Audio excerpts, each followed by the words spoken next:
Hey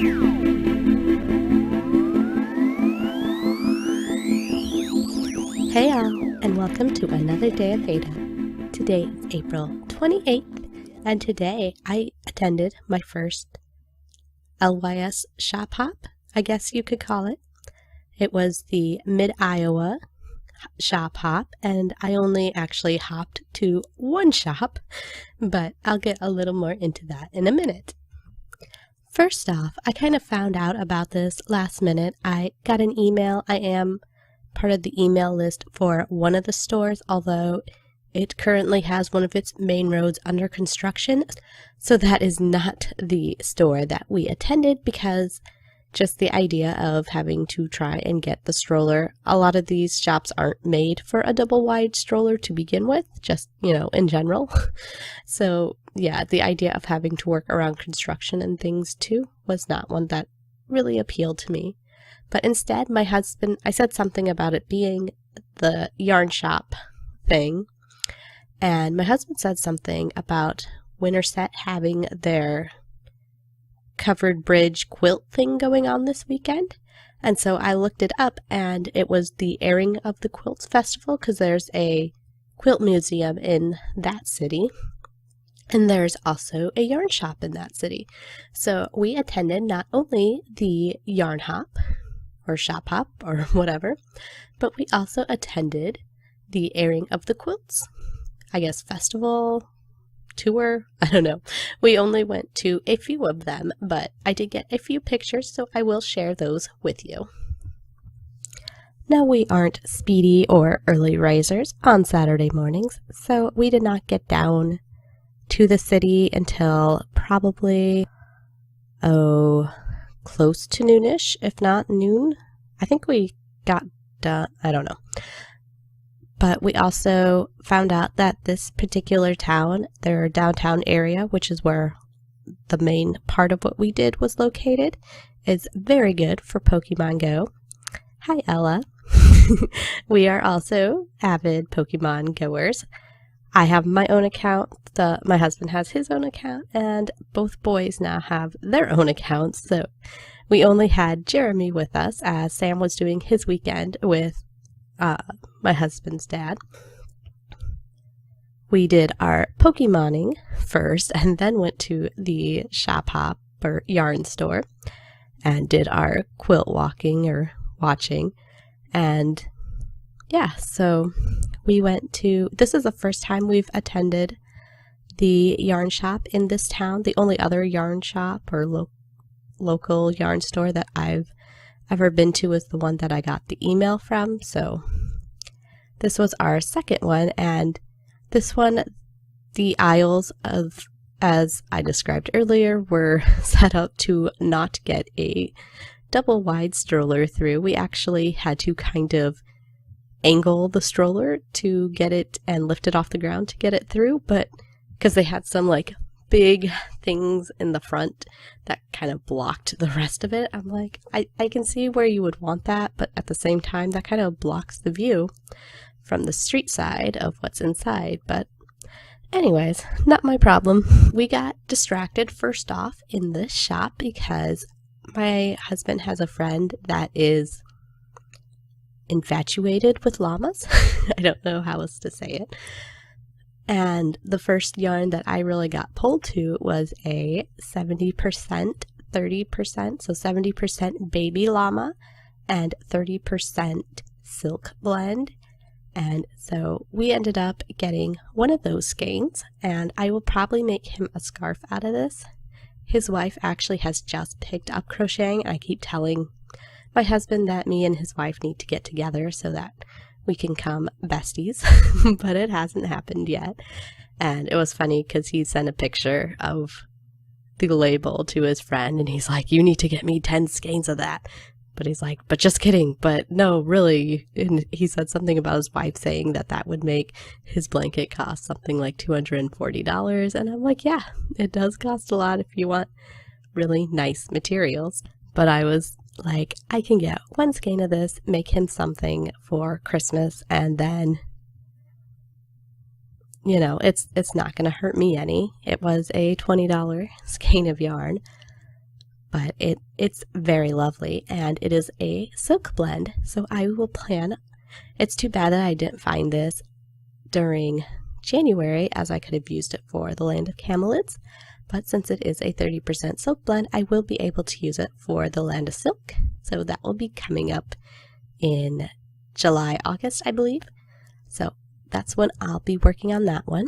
This is a yarn from Juniper Moon Farms, which I told my husband, I'm like, that brand name sounds familiar. And I got to thinking about it. I think that is one of the yarns companies that is mentioned a lot in other podcasts, especially from Mr. WTF Knitting. And Levi, I think he's more attracted to the mint julep colorway, unless that's a different brand. But I think that's where I was picking up the name from, was that I had heard it on his podcast. But if not, I could be totally making this up. But I think that's where I've been hearing Juniper Moon Farms a lot. I think this is more equal to a sport weight. My husband said it was something like 200 some yards, which would be more in between the sport to DK weight yarns versus the fingering weight that most yarn is. Then right next to that yarn was this, and that was from the Stargazer collection, and that was the color Orion. Then right next to that was this sugarcane made skein. That it's a viscose made from sugarcane, and it has a Spanish name, Spanish labeling, kind of. And even though I should be able to say this, since I am Hispanic, I am not even going to try. I'll leave that for people like Crochet Luna to do. But this is the color Orangeville. And like I said, it's a sugarcane viscose made yarn, so it's 100% sugarcane viscose, or pretty much a lot of your bamboo yarns would be bamboo viscose made from bamboo, so that's just kind of the idea you can get. So I'll be planning on using this for the Land of Plants, which would be May, June, coming up in the Yarn to Table podcast Fiber Quest. And that is a fingering weight yarn. Then, in addition to that, I ended up losing my hook that I needed to finish my husband's socks, which I am on the heel of. And so I decided, since I was there and I want to get these done and able to enter into cows for the month of April that, are soon to end, I decided I'd just go out and buy another one. My husband said it was a 2mm before, so that's what I looked for. What I ended up with was a Knitter's Pride crochet hook. And although this is the shape I really like, I find that it is splitting my yarn a lot more than, I think it's a Yarnology hook that I was using before. And I'm not 100% that it was a 2mm, maybe it was a 2.25. I'm not 100% sure. I think, though, that we will be able to make it work, which is, the most important part at this point, is I just need it to get done and for him to be happy with how they end up. And so far, so good. So let's cross our fingers that we can get done with that project in the next couple of days. Then, since I was participating in the shop hop, I got the tote bag that you saw in my main photo. And that's just they call it a project bag. It's just, your canvas bag, but it does have Mid-Iowa Shop Hop on it 2018. So that's just going to be a kind of fun little souvenir. And I'll probably be moving in one of the baby blankets into that bag so I can take it to church tomorrow morning, since I have gotten to the point on Jeremy's sweater where I need to get back to the pattern, which means I need to get back on the computer in order to work it and not be able to tote it in my purse. Although, happily, with that, I just got to the end of the second skein when I got to the point where I was done with my repeats. So that was just kind of happiness, because I don't have to cut the yarn and I don't have to carry around an extra ball and try and figure out what to do with this ball while I'm working other parts, since I probably will go ahead and move on to the sleeves with that. We were going to try and make it to another one of the stores on the Shop Hop, and we had actually gone over. That one is on the, the one was a little closer to me because Winterset is a half an hour drive from my house. And although that's really fun because it does have, like I said, the really nice Pokemon going areas, and it's a nice historical area, and you know, the bridges of Madison County are pretty well worldwide known, especially since they've had movies and musicals and all sorts of things made about them. So yeah, again, pretty well known, so it's kind of fun to be in that kind of historic area. And the other store is closer to me, but I feel like it's further away because it's on the other side of the town that I live on, and it's not really handy for us to get to. And we had gotten there and we still hadn't actually eaten lunch yet, and it was like probably a little after 3, maybe 3:30ish. I don't even know if it was quite that late, but we decided we would go and have lunch first and then go to the store. And then when we had gotten done with lunch and went to go to the store, we found out it closed at 4. So it was 4:30 by then, and we totally missed going to the store, but we did find an awesome little restaurant in that little historic of its own kind. They call it the Historic Valley Junction. I don't know if it really has a lot of history because I don't personally know the history.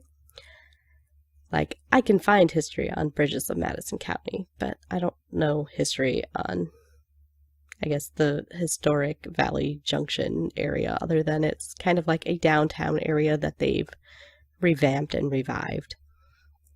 But anyway, so yeah, I only got to one store for the Shop Hop, but I did get to attend.